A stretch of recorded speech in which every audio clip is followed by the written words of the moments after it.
I would go to one of the cartage companies with it's Andy Brower. Andy Brower, yeah. And he had a guy who was building pedal boards, and his name was Bob Bradshaw. Bob Bradshaw.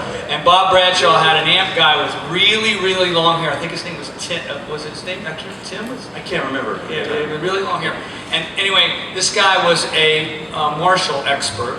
And his holy grail amp was either Eddie's Marshall or Tim Pierce's Marshall. And I heard about this over and over and over and over and over again. And he would take me in the room and he would show me all these amps he had, and he had one like you had and all this stuff. This was somebody, I didn't know what he looked like.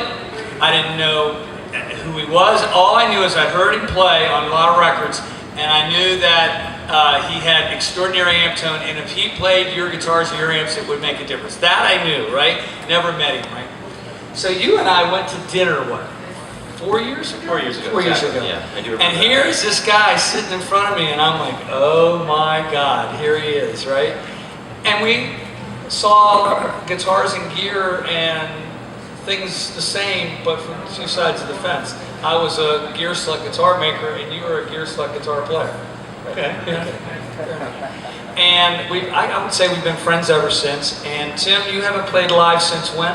I play live very rarely. I'm so busy doing sessions, and it's a career that almost nobody has anymore.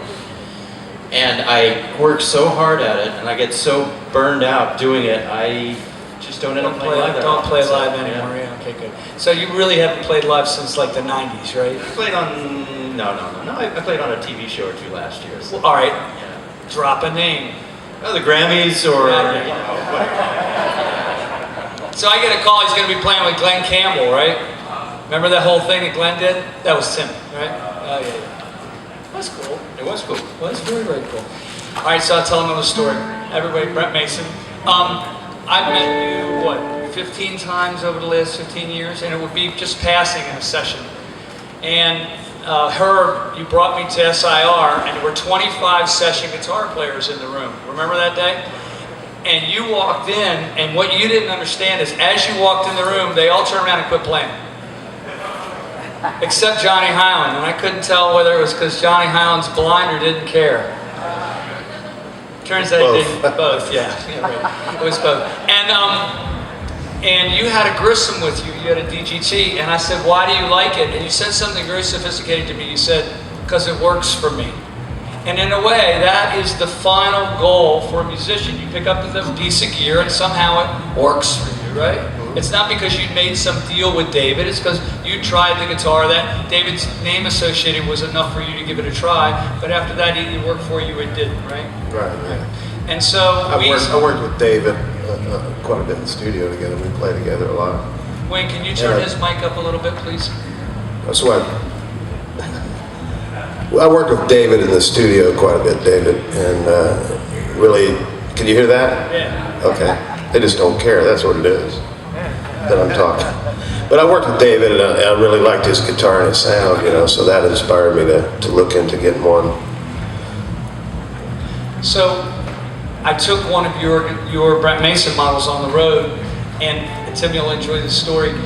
So, when somebody buys an amp in the store, not only do they do a shootout with all their amps at home, but they get all their friends together and they shoot out all their friends' amps, okay? If you buy a guitar, you shoot it out with all the guitars you own, at least, right? And what I was trying to explain on the road is when you worked for 3 years on this model with us, you shot it out in your basement through the deluxe with all the guitars you played on those number one singles and this, that, and the other until he liked the guitar better. And the thing about manufacturers is they don't do shootouts, but we've been violating that rule, Tim. We've been on the road.